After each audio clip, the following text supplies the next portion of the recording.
ले cold drink, cold drink ले। हाँ फ्रेंड्स, सपना और उनकी सास की लड़ाई के बाद सपना मायके गई, मायके से फिर वापिस ससुराल आई। ससुराल आने के बाद सबकी नज़र सपना पे है। कोई कुछ बोल रहा है, कोई कुछ कह रहा है। कोई कह रहा है कि सपना शायद प्रॉपर्टी की लालची है, प्रॉपर्टी की लालच है उनको।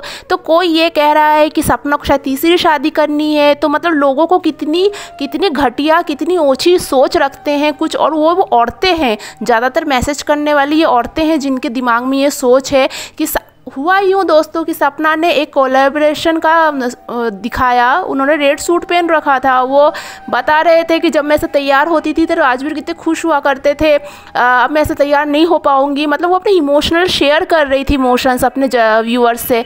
तो ऐसे में बहुत से लोगों ने उनको ऐसे गंदे गंदे कमेंट किए कि शायद तुमको तीसरी शादी करने की सोच रही है, तुम शादी क्यों नहीं कर लेती हो, अपने बच्चे ससुराल में छोड़ दो, तुमको क्या तुम्हारी पूरी ज़िंदगी पड़ी हुई है। तो कोई कुछ कह रहा है कि सपना शायद प्रॉपर्टी की लालची है। तो सब कुछ तो सपना का है। पहली बात मैंने आपको मेंशन कर दिया है कि उनकी ना देवरानी है ना जेठानी है, तो सब कुछ तो वैसे भी सपना का ही है। तो सपना इसमें लालची का कोई सवाल ही नहीं उठता कि सपना लालच कर रही है।